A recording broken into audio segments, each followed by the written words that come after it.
Tidak hanya pahlawan nasional dengan pangkat berjejeran, Anda harus tahu jika pejuang kemerdekaan Indonesia saat itu termasuk orang-orang kebal. Mereka punya peran yang tak kalah penting dengan pejuang Republik, sama-sama mengangkat senjata untuk mengusir penjajah kolonial Belanda tahun-tahun 1945 sampai tahun 1949. Menurut sejumlah pemberitaan, orang-orang tak tembus peluru ini juga pernah menempati kedudukan mentereng dalam organisasi kerakyatan. Sebagian dari mereka ada yang menjabat jadi ketua perkumpulan rakyat dan mendirikan laskar bersenjata. Bagi orang-orang kebal perang adalah hal yang biasa. Setiap hari mereka bekerja melibatkan resiko, pilihannya hanya dua, yakni hidup atau mati. Kebiasaan hidup penuh resiko itu membuat mereka maju di baris depan tatkala Belanda melakukan agresi militer di Indonesia. Seluruh ilmu kekebalan, anti peluru, mereka pakai menghadang pasukan Belanda.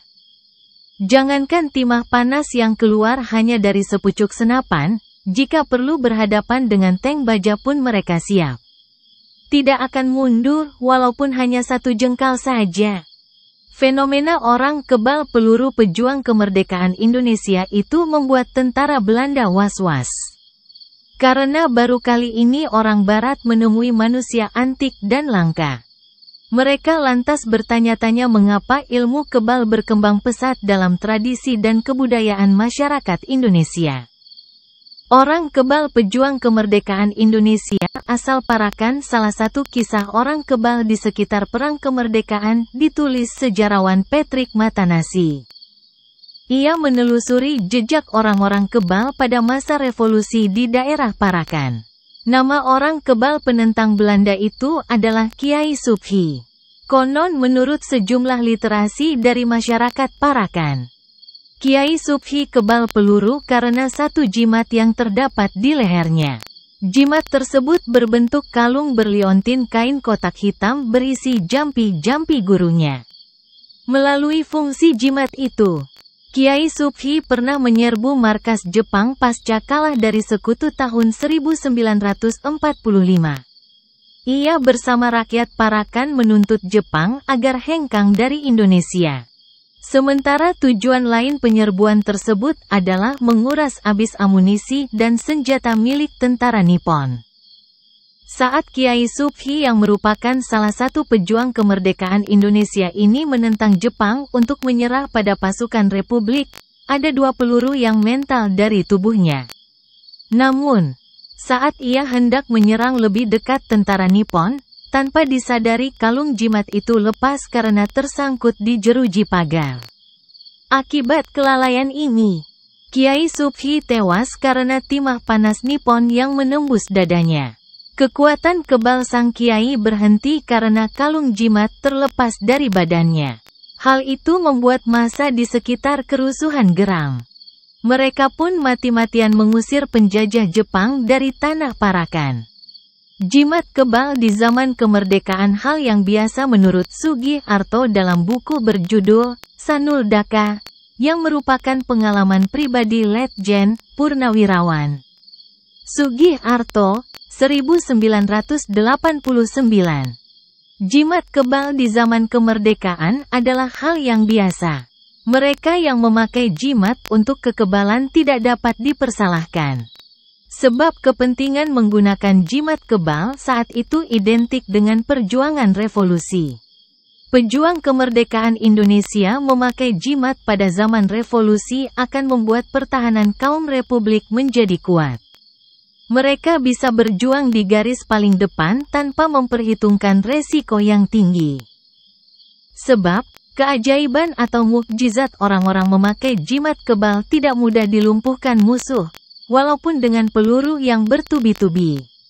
Menariknya, banyak pejuang kemerdekaan kala itu yang membawa jimat kebal bukan dari kalangan militer. Mereka berasal dari rakyat biasa, bahkan sebagian lain ada yang berprofesi sebagai preman.